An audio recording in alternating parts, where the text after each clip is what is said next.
आज यो chargeable bulb झुन्ड्याउनु पर्ने छ। यसलाई चाहिँ कनेक्ट गर्नुपर्ने छ। यो चार्जेबल बल्ब कनेक्ट गर्नको लागि चाहिँ 1.5-2 घण्टा जति लाग्ला जस्तो छ। हुन त झुन्ड्याउनु पर्ने अथवा बल्ब जोड्नु पर्ने एउटा मात्रै हो, तर यो अब झुन्ड्याएर मात्रै भएन, यो बल्न पनि पर्यो, यसलाई बाल्न पनि पर्यो। त्यसले गर्दाखेरि यो सँगै अरु थुप्रै कुराहरू मिलाउनु पर्ने भएकोले गर्दाखेरि लगभग यो झुन्ड्याउनको लागि अथवा यो पुरै कम्प्लिट गर्नको लागि सक्नको लागि चाहिँ 1.5 घण्टा जति लाग्छ होला।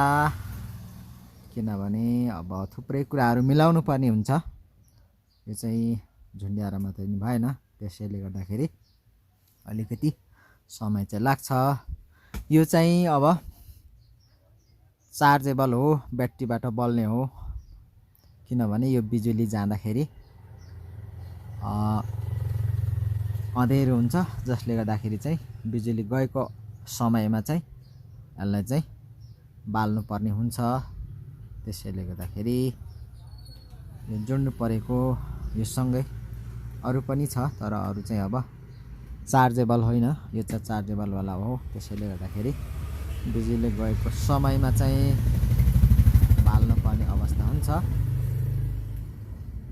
बिजुली समटाइम कहिलेकाहीँ चाहिँ जाने आउने गर्छ, जसले गर्दाखेरि चाहिँ अँधेरो हुने गर्दाखेरि जोड्नु परेको छ।